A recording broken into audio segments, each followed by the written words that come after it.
And that's this: how do you bring God into your relationship? So a lot of people wanted to know practically, how do we make sure that God is number one in our relationship? And let me just be honest with you today, because there were some women that were actually whining about and complaining about their husbands, that they were not the spiritual leader that they wanted him to be. And so let me speak to that just for a moment, because from my experience, there are a lot of ladies that really do hope that their husbands are going to become someday this great theologian, that they're going to be able to do all of these expository Bible studies and pray these really big prayers. That actually has become, for a lot of ladies, the goal. That's the goal. And I want to say this very clearly. The Bible and prayer is massively important in our personal lives and in our marriage and in our families. Massively important. But ladies, if that's what you're shooting for, you're shooting way too low. I need you to hear me again.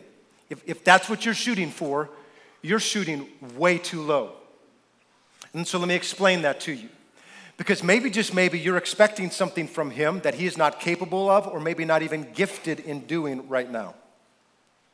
See, for so many people, they compartmentalize. Here's my prayer and Bible study time, and then here's the rest of normal life.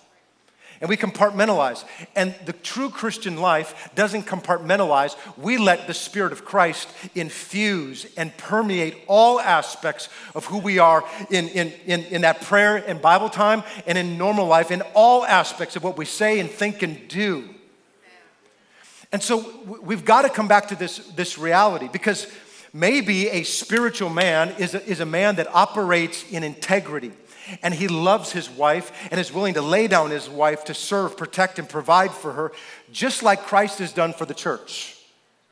Maybe he's not a great prolific, Bible teacher, but maybe he's a man that says, I'm going to take the finances that God has put into my life, and I'm going to use them to impact the world, and I'm going to build Bible colleges and do Bible translations, and we're going to steward finances correctly and infuse it so that it's making a difference for the kingdom of God. Or maybe your husband is somebody that says, I'm going to seek God and believe him to give us direction and guidance for our family. Maybe your husband is the guy that knows how to make Christ and Christianity fun and exciting, something that the kids actually want to be a part of and do, rather than someone bound up in some legalistic thing that we got to sit down around a kitchen table for 3.5 hours and study the book of Leviticus. So let me just say this. Jeffrey Benwood, after hearing David Wilkerson preach on the making of a man of God, wrote this song, and he said this. He said, I hope they say of me someday that I loved my children and my wife.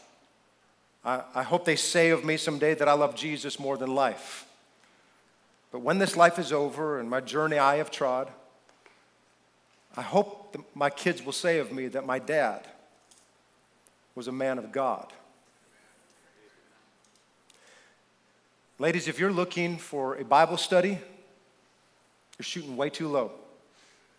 But if you're looking for someone that is going to create and allow the Spirit of Christ to permeate in all aspects, that should be our goal.